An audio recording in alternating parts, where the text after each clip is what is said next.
القاعدة الثانية: أسماؤه أعلام كلها، وضمنت صفاته العظام، وهي على الأول للترادف، أما على الثاني فللتخالف، وذلك نصا جاءنا وعقلا، وخالف الضلال هذا الأصل. Terjemahan perkata Arab Latin.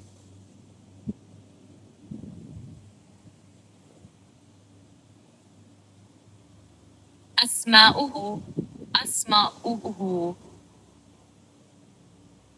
a'lamun, sebagai tanda pengenal, kulluha, semuanya, wadammanat, mengandung sifat-sifatnya, al-idhama, siam yang agung, wahia, wahuwa, dan ia, alal awali, menurut pengertian pertama, literadufi, bermakna sinonim sama arti.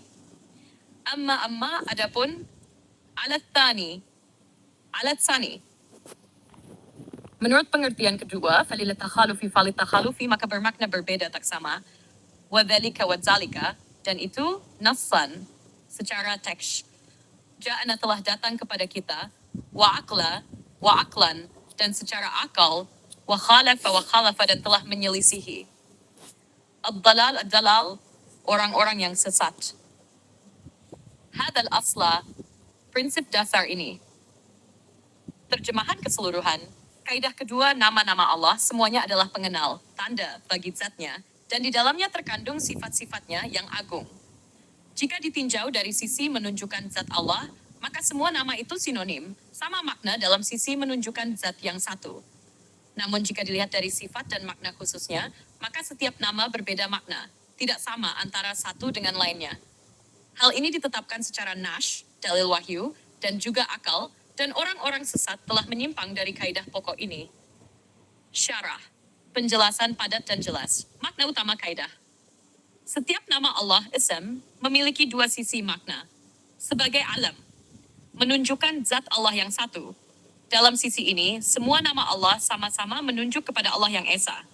Sebagai sifat, masing-masing nama menunjukkan sifat tertentu yang berbeda. Contoh, Ar-Rahim menunjukkan rahmat, Al-Alim menunjukkan ilmu, Al-Qadir menunjukkan kekuasaan. Contoh Allah, sisi alam pengenal. Sisi sifat, makna sus, Al-Qadir, Allah, menunjuk zat Allah, mengandung semua sifat kesempurnaan. Ar-Rahman, menunjuk zat Allah, menunjukkan sifat kasih sayang umum. Al-Alim, zat Allah, menunjukkan sifat ilmu. Al-Qadir, menunjuk zat Allah, menunjukkan sifat kuasa. Maka dari sisi zat, semuanya menunjuk pada satu Tuhan yang sama. Namun dari sisi sifat, setiap nama membawa makna khusus. Makna wahya alal awali taraduf. Jika dilihat dari sisi menunjuk zat, maka nama-nama itu bermakna sinonim. Artinya, Al-Alim, Ar-Rahman, Al-Qadir, semuanya menunjuk kepada Allah yang satu. Makna amma ala tsani falit takhaluf. Namun dari sisi makna dan sifat yang dikandungnya, maka berbeda-beda. Ar-Rahman, Al-Alim, Al-Qadir. Karena masing-masing menjelaskan sifat Allah yang berbeda. Rahmat, ilmu, kuasa. Wadhalika nassan ja'ana wa aqla. Kaidah ini ditetapkan secara nash, dalil syar'i dari ayat-ayat dan hadits yang menunjukkan perbedaan makna antara nama Allah.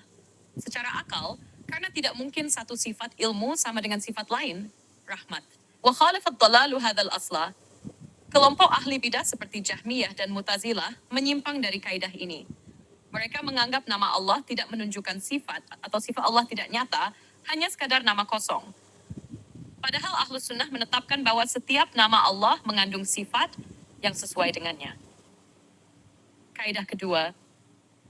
1. Semua nama Allah adalah pengenal bagi zat Allah. 2. Setiap nama juga mengandung sifat yang khusus. 3.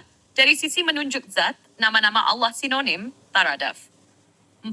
Dari sisi makna dan sifat, nama-nama Allah berbeda. Inilah dasar Ahlus Sunnah dalam memahami Asmaul Husna. 6. Menolak sifat Allah berarti menyimpang dari kebenaran wahyu dan akal.